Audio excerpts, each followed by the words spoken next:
Welcome back to Words of Encouragement, brought to you by the Chappies in Boulia, Central Western Queensland. They apologise for unavoidably being off the air for some time, and they appreciate you joining them today.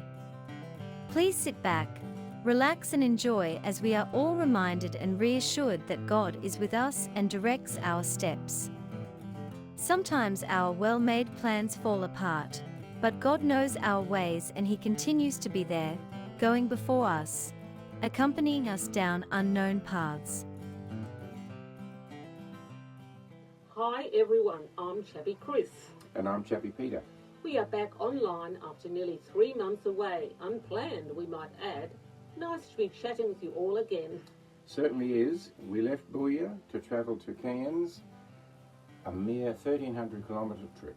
We planned to take in a couple of tourist venues on the way, with various appointments, and return all within 3 weeks. An ambitious plan, wasn't it? Isn't it amazing how our plans can fall in a heap?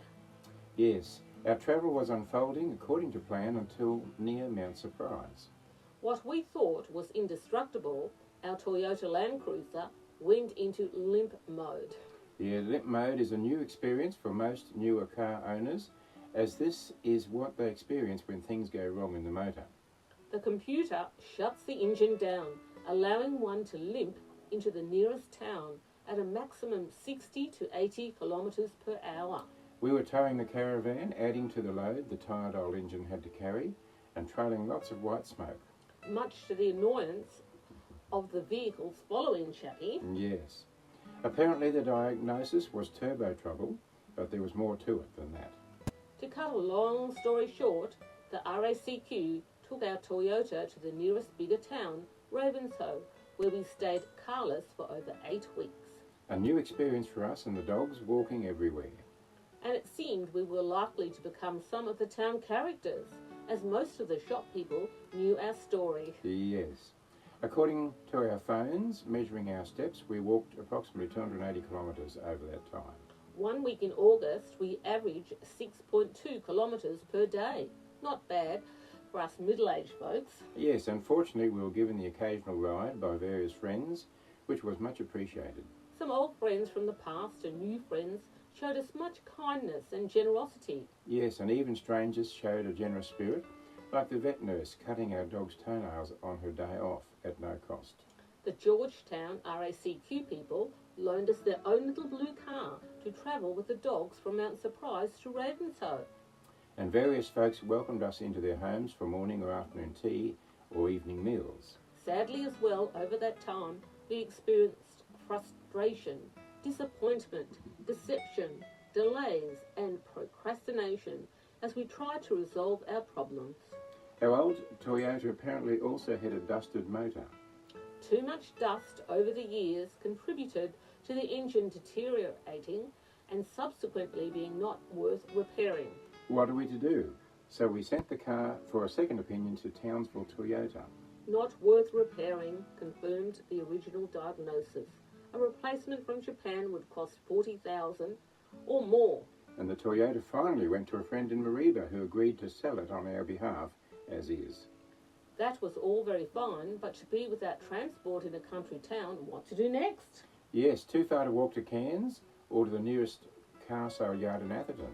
Many folks have found themselves in various situations where feelings of disappointment, despair and abandonment can be very real. Not necessarily with a broken down vehicle, but broken down through grief, job loss, marriage breakup, the doctor's diagnosis, maybe a miscarriage, bankruptcy, you know the sort of thing. All your plans fall in a heap. You thought God was on your side, and now this. A Bible verse reminds us, we can make our plans, but the Lord determines our steps.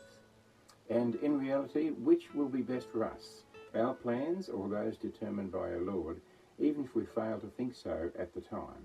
Yet in our confusion, disappointment and frustration, we can come to feel that God has abandoned us, that He is silent, not there, maybe moved away. Yes, it's comforting to know that God has not changed. His promises hold true. We read, "Do not be afraid or discouraged, for the Lord will personally go ahead of you. He will be with you. He will neither fail you nor abandon you. We called our ordeal our wilderness experience, an apt term for a prolonged stay in a heritage-listed rainforest area. Whatever your wilderness experience, trust God. You know the character of God from his provision in the past. And we hear the stories of others assuring us that God is faithful. He won't let you down. We know there will be wilderness experiences in life, but we can enjoy the peace of God, having already made our peace with him, knowing that, as for God, his way is perfect.